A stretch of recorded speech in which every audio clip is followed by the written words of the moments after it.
ओम श्री गणेशाय नमः। स्वागत है आप सभी का हमारे चैनल पर। आज के इस वीडियो में हम बात करने वाले हैं भाद्रपद मास के संकष्टी चतुर्थी के बारे में।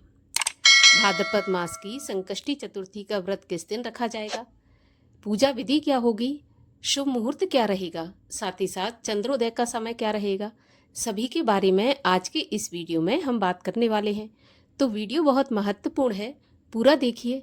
और अगर वीडियो आपको उपयोगी लगे तो लाइक करके औरों को भी शेयर कर दीजिए। साथ ही साथ ऐसी ही जानकारियां प्राप्त करने के लिए और सभी व्रत कथाएं सुनने के लिए चैनल को भी सब्सक्राइब करके बेल आइकन पर क्लिक कर लीजिए। तो चलिए अब हम शुरू करते हैं आज का वीडियो। तो देखिए, हर महीने दो चतुर्थी आती हैं, एक कृष्ण पक्ष की और एक शुक्ल पक्ष की। कृष्ण पक्ष की संकष्टी चतुर्थी कहलाती है और शुक्ल पक्ष की विनायकी चतुर्थी कहलाती है।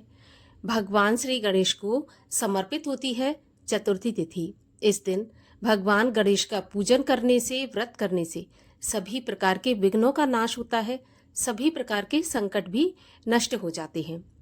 भाद्रपद मास के कृष्ण पक्ष की संकष्टी चतुर्थी को हम हेरंब चतुर्थी या फिर बहुला चौथ के नाम से भी जानते हैं। इस व्रत की विशेषता ये है कि इस व्रत में गाय की और बछड़े की भी पूजा की जाती है। भगवान श्री गणेश को समर्पित ये व्रत सभी मनोकामनाओं को पूर्ण करने वाला है। विशेषकर अगर संतान उत्पत्ति में बाधा आ रही है या फिर संतान की उन्नति में किसी प्रकार की बाधा आ रही है, उसमें ये व्रत विशेष फलदायी होता है। इसमें गणेश जी का पूजन करके, गाय और बछड़े की पूजा करके अगर संतान प्राप्ति की या संतान की उन्नति की कामना करते हैं तो निश्चित रूप से हमारी कामना सफल होती है।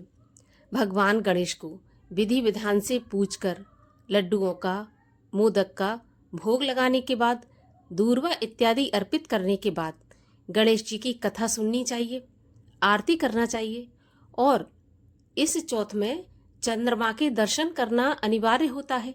चंद्रमा को अर्घ्य देना होता है। देखिए, जहाँ पर विनायकी चतुर्थी में हम चंद्र दर्शन को वर्जित मानते हैं, वहीं पर संकष्टी चतुर्थी में चंद्रमा के दर्शन के बिना ये व्रत पूर्ण नहीं माना जाता है। तो चंद्रमा को अर्घ्य देने के बाद ही अपना व्रत खोलना चाहिए। अब इस व्रत में अन्न का और नमक का सेवन बिल्कुल वर्जित माना गया है।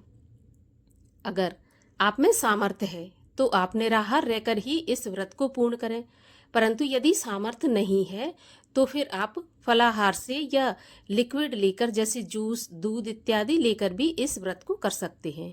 लेकिन ये जो हेरंब चतुर्थी है, भाद्रपद मास की संकष्टी, इसमें एक विशेष ध्यान रखना है। आपको गाय के दूध का या गाय के दूध से बनी किसी भी चीज का सेवन नहीं करना है इस व्रत में। बाकी चतुर्थी में कर सकते हैं हम, लेकिन इस चतुर्थी में गाय के दूध का सेवन बिल्कुल नहीं करना है। तो इस बात का आपको ध्यान रखना है। अब इस व्रत में और क्या करना है, इस व्रत में आपको गाय को हरा चारा भी खिलाना है। अगर बछड़े वाली गाय आपको कहीं पर मिल जाए तो अति उत्तम है। अगर नहीं मिलती तो आप गाय को केवल चारा खिला सकते हैं। अगर बछड़ा नहीं मिलता तो, अगर बछड़ा है तो फिर आप बछड़े को भी खिलाएं।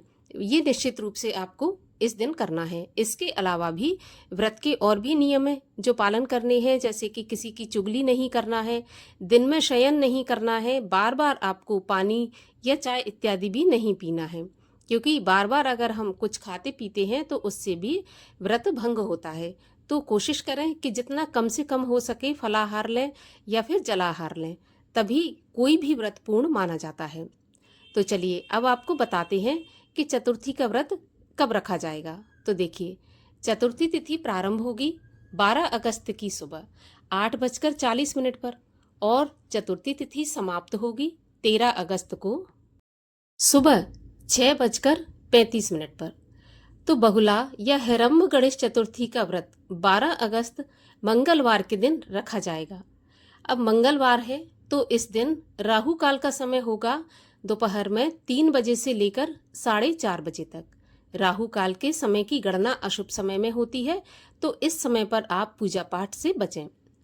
पूजा का शुभ मुहूर्त होगा 12 अगस्त मंगलवार को शाम को 6:50 से 7:16 तक, क्योंकि इसमें शाम की पूजा का विशेष महत्व माना जाता है। चंद्रोदय का समय होगा रात्रि 8:59 पर। आप चंद्रमा को अर्घ्य देकर ही अपने व्रत का पारण करें। आप चाहें तो उसी रात्रि में कर लें और नहीं तो अगले दिन व्रत का पारण करें। और इस दिन भद्रा का साया भी मृत्युलोक पर है, तो आप 8:40 तक भद्रा का साया रहेगा। तो इसके बाद आप अपनी पूजा पाठ इत्यादि प्रारंभ करें। इसके पहले आप पूजा पाठ ना ही करें तो ठीक है, क्योंकि भद्रा काल का समय चल रहा होगा। तो आशा करती हूँ कि ये जानकारी आपके लिए उपयोगी होगी। अगर आपको जानकारी अच्छी लगी हो तो लाइक करके शेयर अवश्य करिएगा। साथ ही साथ चैनल को भी सब्सक्राइब करके बेल आइकन पर क्लिक कर लीजिए। तो चलिए अब मिलते हैं अगले वीडियो में।